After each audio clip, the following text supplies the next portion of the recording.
generally at the India's fight against climate change. We all know that in 2015, many nations, they joined together, they signed the Paris Agreement. And again, the UN Convention on Climate Change. And again, the commitments we have assumed under the convention. So basically to keep global warming less than 1.5 degrees Celsius, that is one of the targets that we are committed to. And again, later on, as part of COP26 in Glasgow 2021, our Prime Minister has announced the 5-point goals. Generally, we refer to as the Panchamrit. And what are the commitments? What are these 5 commitments that we assumed in Glasgow? At the first place, 500 gigawatt non-fossil energy capacity by 2030. And again, fulfilling 50% of energy requirements through renewable by 2030. And again, reducing total projected carbon emissions by 1 billion tons from now to 2030. So these are short-term goals. And again, reducing carbon intensity of the economy by 45% by 2030 over 2005 levels. And again, our long-term goal is achieving the target of net zero emissions by 2070. So our plan is that of being energy self-sufficient and again taking or maybe ensuring that we are net zero by 2070. So how many years we are having for the purpose of achieving this targeted goal. And again, it's interesting that we make a reference to UN Sustainable Development Goals, particularly goal number 70, which is providing for affordable and clean energy. And again, the UN roadmap for net zero by 2050. And again, another important fact that we need to note here is that currently the energy industry contributes nearly 60% of the global greenhouse gas emissions.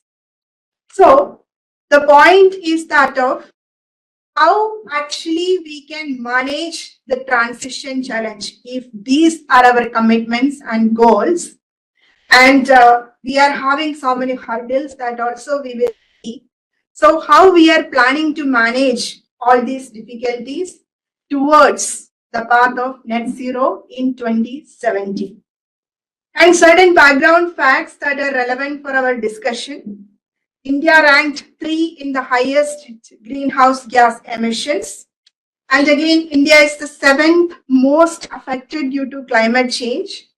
And if you look at the Ministry of Environment data in 2023, we had 318 days of extreme climate events. And again, 84% of the districts being directly exposed to climate change in 2023. And again, if you look at the statistics, energy production and consumption that actually contributed to 75% of emissions in 2016. And again, we are relying on 50% of, fossil fuels for our energy needs. 50% of our energy needs are fulfilled by fossil fuels. So the situation is very complicated. Okay. So we have to produce 500 gigawatt energy by 2030, and we have to transition for a green economy. And these are the statistics right now. We are very much affected with the climate change. And for successfully making the energy transition, what is required is a rise in compound annual growth rate from the current rate 8.6% to 16.5%, which is almost double. So whether it will be possible or what should be the mechanisms that we should adopt for the purpose of achieving this double rate. And if we look at some of the hurdles, so we are heavily dependent on coal. Okay. Basically, for the purposes of energy security concerns, we are relying on our domestic reserves on coal. And again, the sunk cost in coal infrastructure. And also we know about the power purchase agreements, which are long-term in nature. So definitely, it would have long-term impacts, and again, it's resulting in our dependence on coal to a large extent. And again, if we look at our renewable energy infrastructure, it's not sufficient. So we are having import duties on RE equipments, and again, domestic manufacturing capacity constraints are there. So renewable energy equipments, they are charged, the duties that are imposed on these equipments are very high in comparison with other states who are actually doing better than us. Even some of the states which are developing in nature, like Vietnam and so on. And again, we are having various difficulties for the purpose of manufacturing renewable energy equipments domestically. We are heavily relying on imports for the purpose of renewable energy equipments. And again, land and water resource access challenges due to population density and urbanization challenges. We know that for the purpose of establishing a renewable energy plant, definitely we need a lot of land. And again, there are multiple problems associated with land acquisition. Even after the government allocating the land or land is acquired, we are having cases or, there are so many problems associated with the ownership of the land that was allotted. So the land allocation as well as the excess water resources, they are major problems for us. And again, grid integration and flexibility issues. So if we look at the grid infrastructure, that are also having so many deficits. And again, the structure is not compatible for renewable energy in comparison with the conventional energy sources.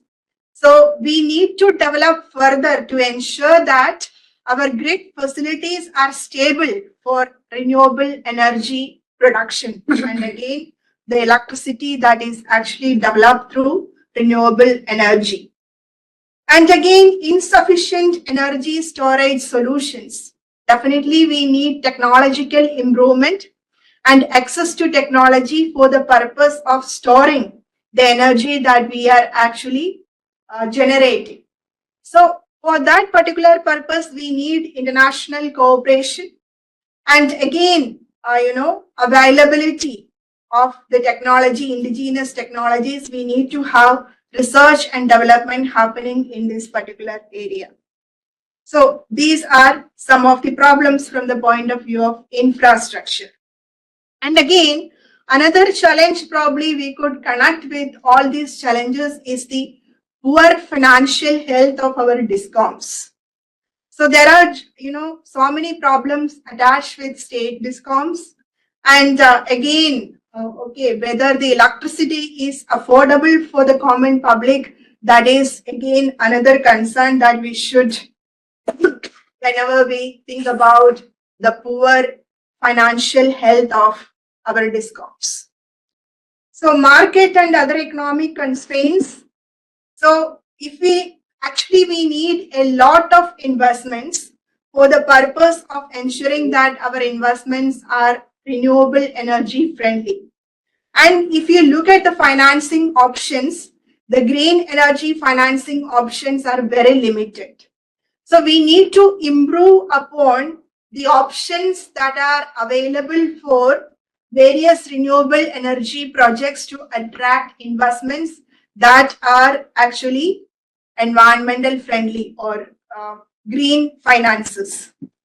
And again, combating developmental priorities, that are again another problem because we need to fulfill certain requirements and our priorities for development are different. So sometimes we have to focus on that priorities over and above renewable energy generation. And sometimes we are again forced to look at short-term economic growth, and that is the necessity of the time. So that are also coming on the way of net zero. That is our goal for 2070.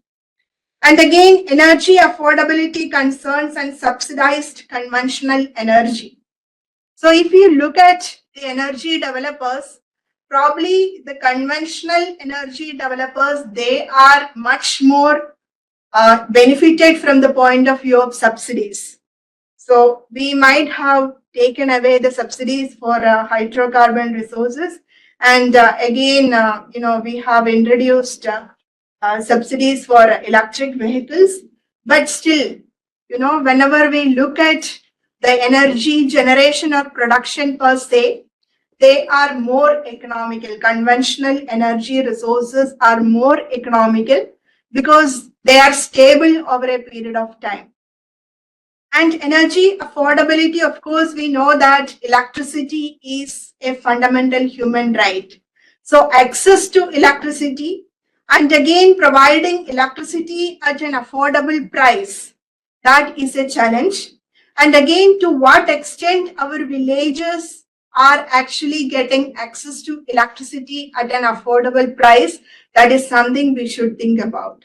So we need more schemes to ensure that everywhere or everyone in our country, even the villages, are actually getting benefited of the schemes and are having access to electricity at an affordable price. And what exactly is the role of trade policies in green energy transition? Of course, we know that trade policies influence the availability, cost, and adoption of green technologies. And definitely these policies can facilitate access to green technologies depending on what international cooperation or agreements that we are making with other states. And again, support the development of domestic industries. So what are the various schemes that we are coming up with for the purpose of ensuring that our domestic manufacturers are doing well? Maybe schemes like production linked incentives and so on. And again, international collaborations and supply chains. So we know that these days we are heavily relying on global value chains, and for each and every product, the value additions are happening at different places in different countries. So each and every value addition is important. And it's very important again that we are also contributing effectively to the value additions as part of the global value chains. So definitely we discussed about the theory of comparative advantage. You might be thinking that, okay, why can't we focus on the products that we could manufacture the best, and probably we could get the other products from states who are manufacturing it at an economical price. So that is possible at the lower, or maybe at the bottom line of the ladder. But if you progress further, if countries progress further, then definitely there will be a scope for intra-industrial trade. So therefore, there will be cooperations necessary so that different countries in the same production group would actually benefit out of the technologies as well as other developments with respect to the production of a particular good. So enhancing global value chains and your country's contribution, that is very important from the point of view of your policies. That is something that the trade policy makers should keep in mind while making the policies. And of course, we know that depending on the nature of policy, these policies may encourage or discourage sustainable investment flows. Therefore, it should be kept in mind that the policies that we are developing, that should be encouraging sustainable investment goals. So therefore, the governments as well as the different stakeholders, they should come together to see how there can be a cooperation to ensure that the trade flows are actually happening in a sustainable manner. And some of the important developments that we should see. So we have actually legislated for energy transition. We have the Energy Conservation Act passed in the year 2001. Recently, it got amended in 2020 to 2022, Energy Conservation Amendment Act of 2022. And there are certain features that are very relevant from the point of view of green energy transition. So the first point is that of carbon credit trading scheme. So carbon credit certificates can be issued by governments or authorized agencies to registered entities which are compliant with the scheme. And these entities, they are having the option to sell the certificates also. This is something very important under the Amendment Act. And again, another important point is that of the government's right to specify a minimum share of consumption of non-fossil sources as energy or feedstock by designated consumers. And who all are these designated consumers? Industries such as aluminum, fertilizers, iron and steel, cement, pulp and paper, textile, chemicals, railways, transport sector, petrochemicals, petroleum refineries, thermal power stations, hydropower stations, electricity transmission companies and distribution companies, and again, commercial buildings or establishments. So these two factors are actually making the Energy Conservation Amendment Act very relevant for the energy transition. And again, the National Green Hydrogen Mission of 2023. So if you look at the goal of this mission, it was basically to support the production, use and export of green hydrogen and its derivatives. And you could see a total allocation of 197.4 million rupees under the National Green Hydrogen Mission. And again, out of this particular amount, 174.9 billion rupees is allocated for financial incentive mechanism. And the financial incentive mechanism under National Green Hydrogen Mission is very relevant. And who all can be the beneficiaries of this financial incentive mechanism? Domestic manufacturing of electrolyzers, and again, those who are producers of green hydrogen. They can actually get the financial incentives for a period of 5 years, depending on the fulfillment of other requirements. And again, the remaining amount, that is actually reserved for pilot projects in emerging end-use sectors, and again, production pathways, and again, research and development and other mission objectives. So, a good amount of money is actually dedicated for the purpose of ensuring that production, use and export of green hydrogen and its derivatives are promoted, and the producers would be eligible for financial incentives under the financial incentive mechanism. And again, how to actually implement the financial incentives? The Ministry of New and Renewable Energy has come up with their guidelines in 2023. And for the purpose of implementing the incentive scheme for electrolyzer manufacturing, the implementing authority is the Solar Energy Corporation of India. And they will follow a competitive bidding process. And the winners of the bidding, they will get financial incentives for a period of 5 years. And if you look at the base incentive amount, it is 4,440 per kilowatt in the first year from the date of commencement of the manufacturing. It will reduce over the period of years till the completion of 5 years time period. And again, with respect to the incentive scheme for green hydrogen production, again, the implementing authority is the Solar Corporation of India.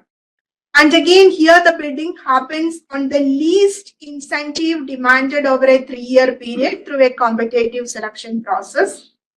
And financial incentives are in terms of rupees per kilogram of green hydrogen production for a period of 3 years. And incentives are capped for each year. First year there will be 50 rupees per kilogram, and it will reduce for the second year 40 rupees per kilogram, and finally 30 rupees per kilogram for the third year. And there are other renewable energy incentives that are also part of the various government initiatives. So one very important scheme is the production linked incentives PLI scheme for high efficiency solar photovoltaic modules. So basically the scheme will provide for financial assistance, and the incentives could be enjoyed for a period of 5 years. And again, electricity promoting renewable energy through green energy open access rules 2022. So these rules are actually providing for transparency. And again, the Central Electricity Regulatory Commission, connectivity and general network access to the interstate transmission system regulations 2022. So these are also ensuring that there are proper procedures, and again open access mechanism, and again transparency, fairness, and unbiased allocation of resources, everything as part of the renewable energy transportation facilities, transmission facilities basically. And again, the National Framework for Promoting Energy Storage Systems Viability Gap Funding Scheme. So if you look at the amount that is actually allocated under the Viability Gap Funding Scheme, it's actually amounting to 37.6 billion rupees. So basically, this funding could help BESS schemes, okay, battery energy storage systems. So there can be so many facilities that are developed for the purpose of developing BESS schemes, that is battery energy storage, and this particular scheme could help sustainable battery production and again storage of energy through these batteries. And development of pumped storage products, that is actually related with hydropower sectors. And again, these are very important for our own locality, so that is environmental friendly. And again, you could also ensure the development of local facilities for the purpose of developing green infrastructure and again renewable energy out of small hydropower plants. And again, national budgeting of INR 350 billion towards energy transition. So if we look at our recent budget, we have allotted a specific amount of money for renewable energy transition. And National Electricity Plan, that is also announced, that we need to wait for some more time to know about the other relevant provisions of National Electricity Plan.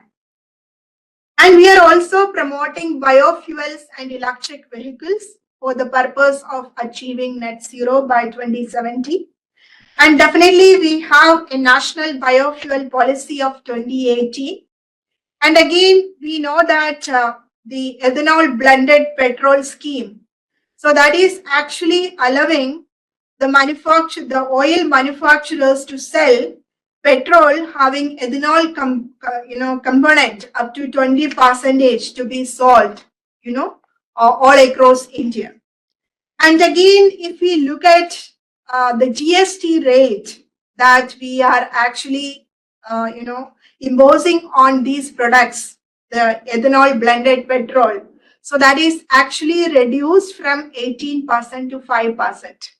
So there can be a mobility towards shifting from hydrocarbon resources to ethanol blended petrol. And again, we can see the Pradhan Mantri GIAN Yojana. Okay? That is again providing certain financial incentives for facilities that are using plant-based molasses or raw materials for the purpose of ethanol production.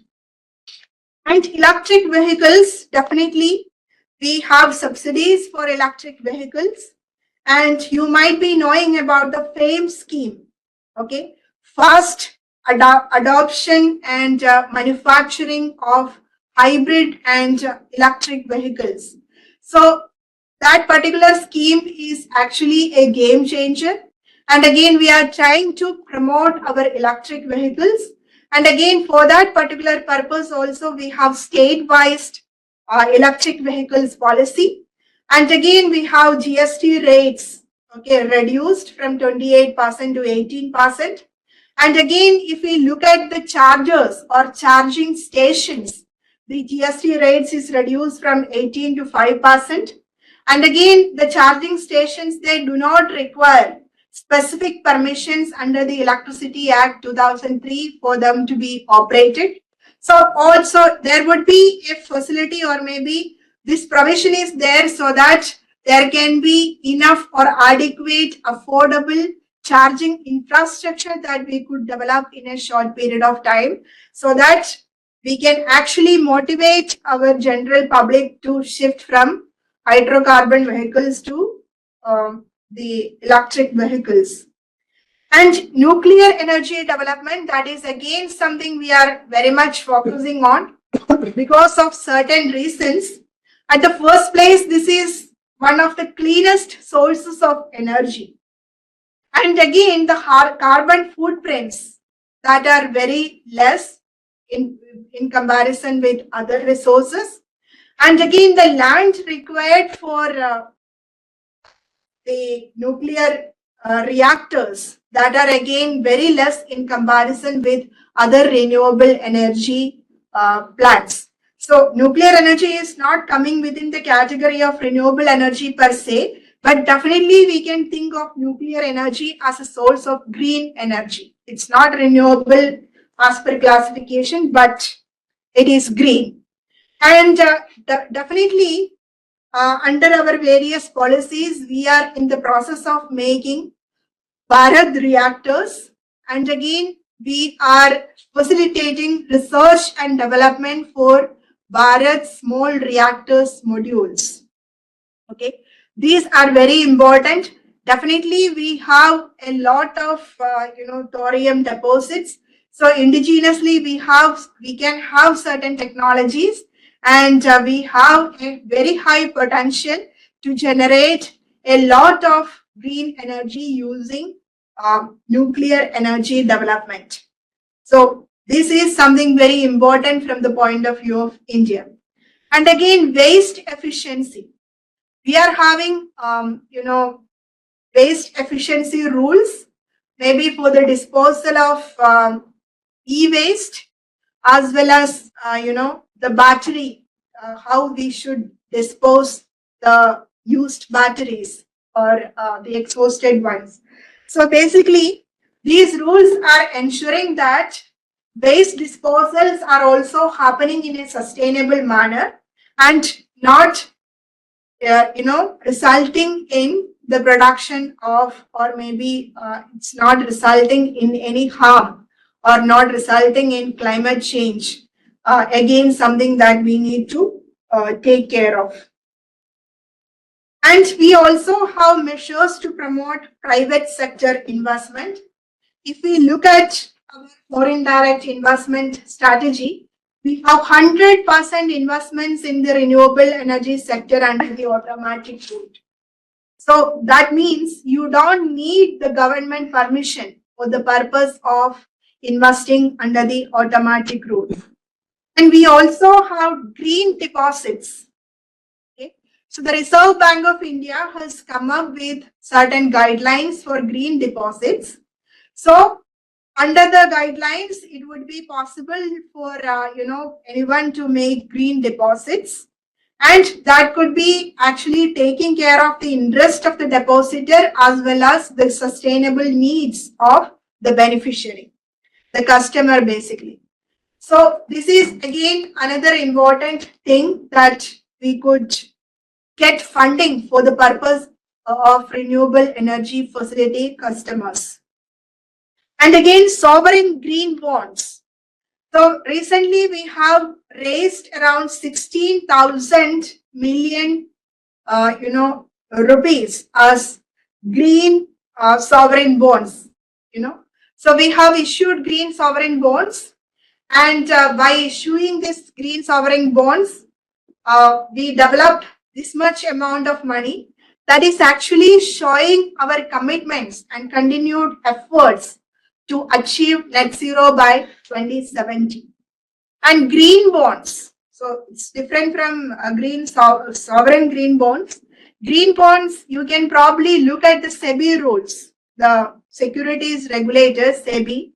So they have come up with rules detailing how you can issue green bonds, what can be the verification, and what are the other requirements. So these green financing mechanisms could actually help us in improving our green infrastructure. And green taxonomy, recently during the budgeting, our finance minister has announced our intention to come up with green taxonomy. So the advantage is that after we give the nomenclature, green nomenclatures to different production facilities and again other areas, it would be easy for the customers to get benefited from, and again making specific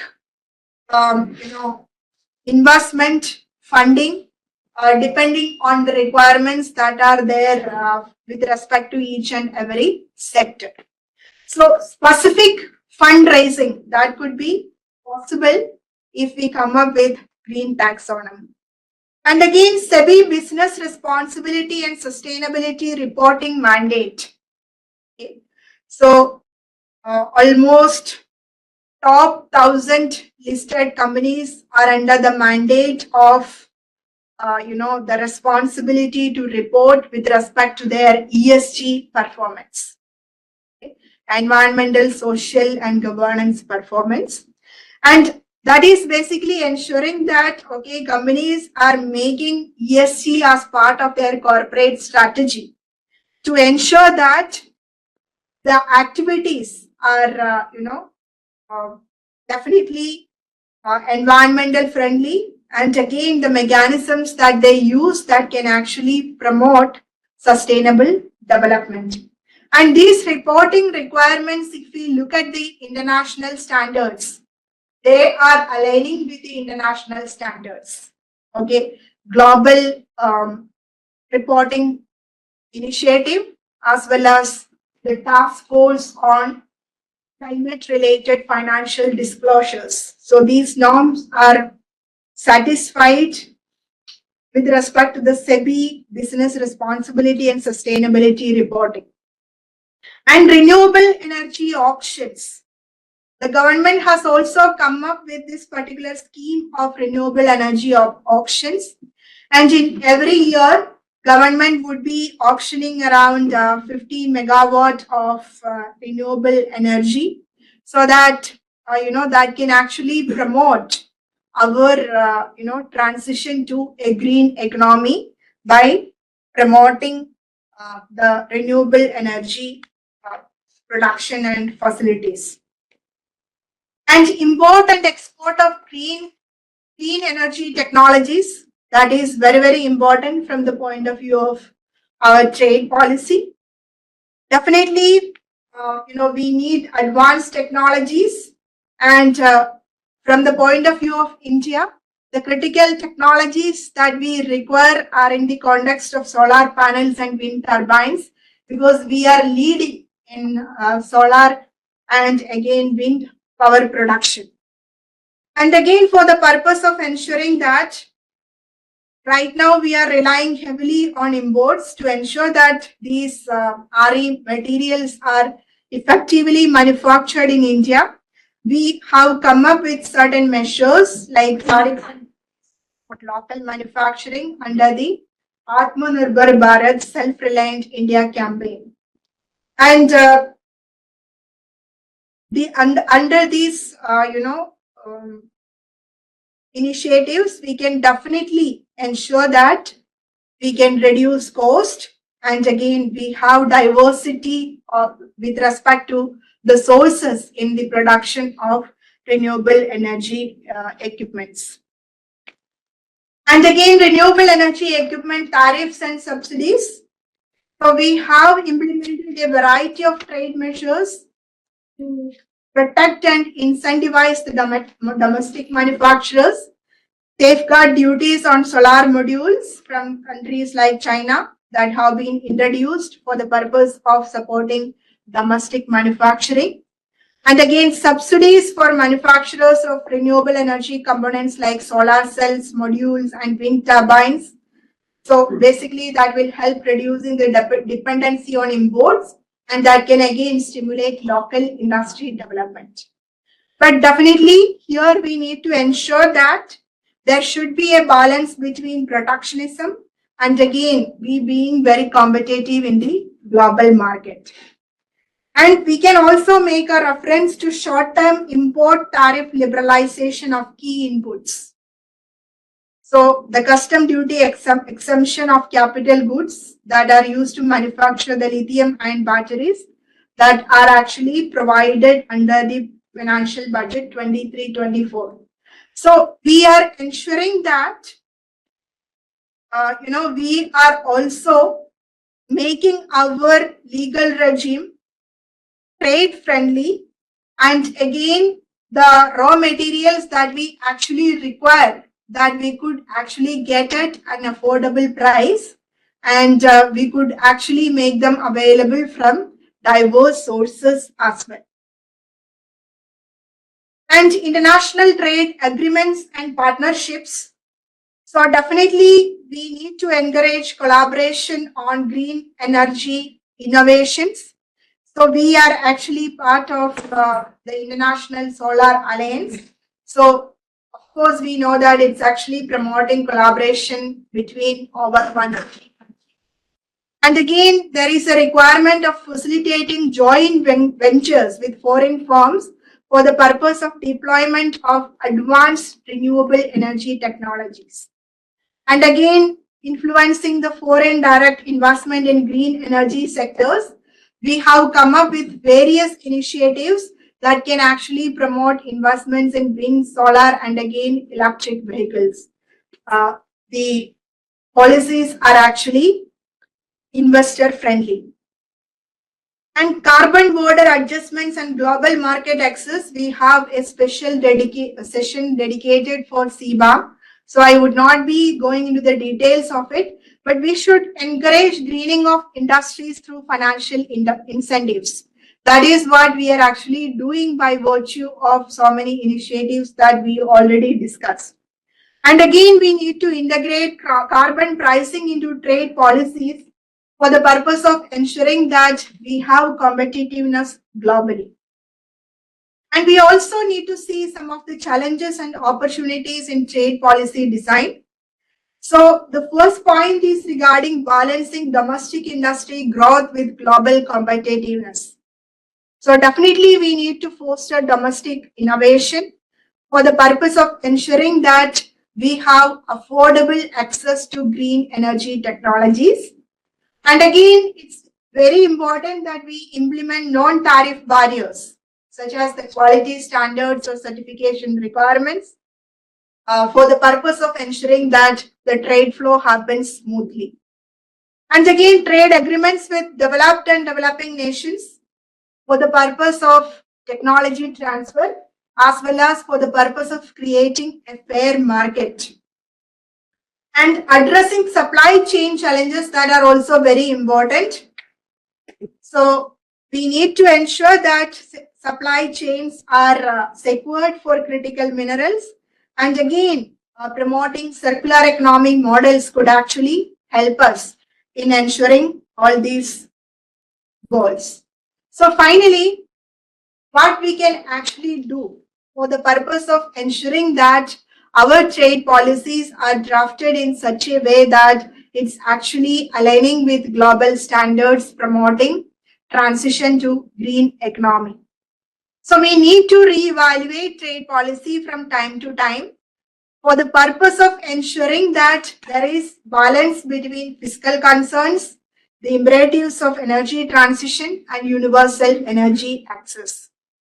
And again, it is required that value addition is boosted through raw material processing and assembly of solar and wind technologies to drive structural transformation, and again integrating developing countries as part of global value chains. So our Make in India programs and again other initiatives that are very relevant from this particular point of view.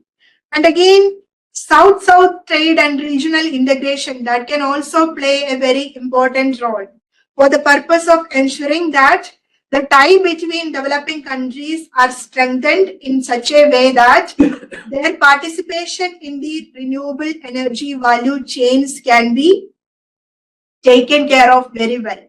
So whatever be the trade policy that we have, we need a re-evaluation of it from time to time. It is good, but it is required to be modified from time to time. So, and again, we need to ensure that global value chains are strengthened in such a way that the global participation is encouraged for the purpose of green energy transition. So these are some of the important aspects that I would like to highlight from the point of view of Indian initiatives. So definitely there are many other things, and we cannot actually make an end to all the initiatives because they are interconnected in one way or the other. But definitely these are some of the recent initiatives that we should be aware of, that we are doing as part of our commitment to achieve net zero by 2070. So if you have any questions or any comments, yes. Are there any special legal frameworks that our Indian government is aiming for the transition from the carbon economy to the green economy? Frameworks for the companies, like they will be providing special initiatives in trades, tariff barriers, interstate, not interstate, but interstate. Yes. Is there any framework like that? So we can probably, think of the framework that this environmental social governance mandate that the companies should follow. So that we are making a mandatory requirement for the companies to follow. So we can say that the companies that are actually in the area of in a clean energy related development or other companies generally, okay, they should actually fulfill these requirements. Okay? And again, reporting requirements, valuation requirements, all these are there. So we cannot actually come up with a single framework saying that, okay, this is the one applicable to corporates with respect to green energy transition. So it is basically scattered under different schemes and again different initiatives, and all these schemes and again mandates that would be applicable based on, maybe if it is with respect to green financing, these are the requirements. If it is based on infrastructure development, these are the requirements. Okay. And again, the government mandates like, okay, in the companies or the institutions that are having these many people or above, they should come up with sustainable energy solutions. So some states are coming up with such requirements. Say, for example, in Rajasthan, the government departments, they should install the solar panels on their rooftops, and they should invest in that for the purpose of ensuring that they are actually producing a good amount of sustainable energy. So the requirements are scattered, but definitely we can think of picking and choosing all these requirements and making something so that we could refer to it easily. But there is not something in existence like that. Anything else? For example, I was looking at a case recently in Rajasthan, the state of Rajasthan. There are a lot of windmill plants going on. There is a special subsidy provided by the Rajasthan government for Adani to, for this windmill plants. but there is a great Indian bustard, a species of bird which is endangered. The primary habitat of that particular bird is in the state of Rajasthan, and there is a parallel relationship between the declining population of that bird in that particular area where they are setting up these windmill plants. So on this kind of cases, like where there is an inverse relationship between the climate issues and the forward movement regarding the carbon zero economy, is there any kind of new issue or any kind of new idea regarding how to solve these kinds of things? Maybe sometimes the initiatives and the policies are made while having a certain kinds of concerns, but they are not fulfilling. Look at the history of sustainable development, we can go back to the Stockholm Declaration of 1970s. And we know that sustainable development should be something that is taking care of the needs of the present as well as the needs of the future. So therefore, we were giving a lot of importance to environmental resources and things over a particular period of time. And we were promoting only environmental friendly things. And after some point, after that particular period of time in 1990s, okay, liberalization, privatization, and globalization and economic development, okay, the new financial policies. So it became a mandate at that particular time, and it was again recognized as part of sustainable development, the significance of economic development. Okay, so it was assumed that maybe for the purposes of economic development, there can be certain compromises on environmental goals, and that could be promoted. So there we saw a lot of initiatives and things. So many things happened where industries were given priority over environmental concerns, and that actually resulted in so many problems attached with environmental concerns. So after these two, this particular case has come. Okay, so even with respect to these are isolated places, the serene places, where you are actually developing lands for wind farms. Okay, and to what extent you could grant permission for windmills in such places. Okay, so if you look at the requirement of economic development and our policy towards economic development compromising slightly the environmental needs, that was granted. Then we have realized another issue, this great Indian bustard that is actually facing, extinction is, affected by these windmills whenever they are flying high. They are, so many deaths are happening. So at that particular point of time, so the question was that of whether it is purely the sustainable development in its true environmental sense, or whether we should consider the economic development aspect and the necessity for wind farms for green energy, versus the life and again the significance of this extinct species, great Indian bustard. So it was given if the climate change aspects as well as the necessities like this that are in momentum these days. That is basically the reason why the court actually talked about the significance of protecting the lives of great Indian bustards over and above such projects. And we should consider environment to a large extent, and again the lives of birds and animals to a certain extent while granting permissions for such projects. So these are three different phases. Initially, we were giving importance to environment only.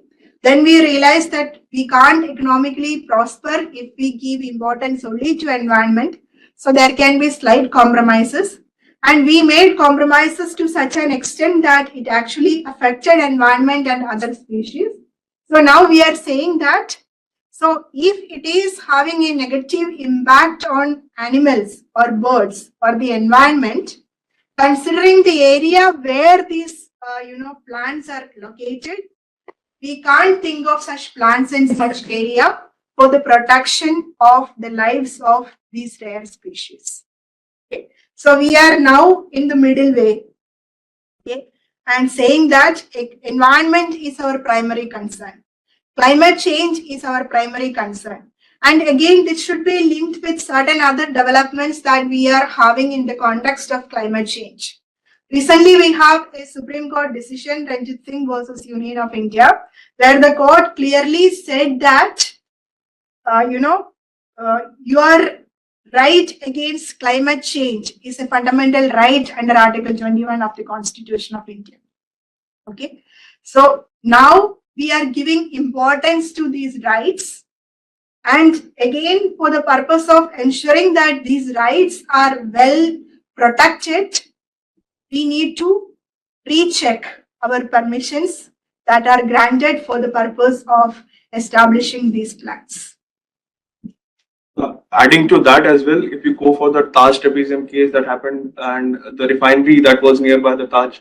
So over the course, they changed. So for running of the turbines and thermal power plants, they require coal.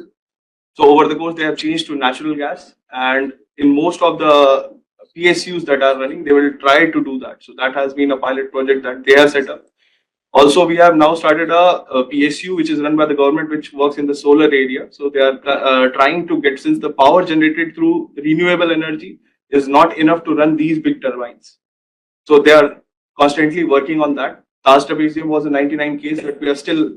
So there are a lot of things. And also for companies, now there is a specific mandate through CSR models or different models where they have to set up eco parks or to contribute towards the environment in way possible.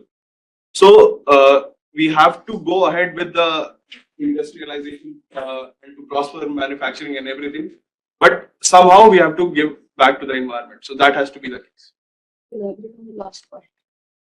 As in, Companies have to contribute to environment. Could you tell me the there could be investing through setting up sewage treatment plants near the colonies or some. So in CSR projects, at times what PSU do, they adopt a village or something like that, wherein these villagers or helping them with the setting up biofuels or biogas plants for their power generation. Also setting up STPs, which and reusing that water that is there for the irrigation and different purposes. So these could be the things that can be more or less social than environmental. They have environmental impacts, but the primary goal is to have these. In the Taj trapezium case, if you go through that, therein the Supreme Court has said, as ma'am has also stated, that we cannot stop because of the environment. So we have to go ahead, but we still have to do certain things or to give back to the society or to the environment. That is also the very old conversation of this versus this instead of integrating the two. So there is no end to this. Yeah. There will be carbon emission. So even after, since I know about the refinery, the byproduct was sulfur, and sulfur was going ahead with the reacting with the marble of Taj. So over the course, they have set up the naphtha cracker units, wherein they use this sulfur and make a byproduct, which is used in different aspects, and try to go ahead with that. But carbon emission per se cannot. We are trying to go ahead if the renewable energy plants, they generate effective energy, so that we can go ahead with that. But still, we are working on that. We can stop here for the day. Thank you.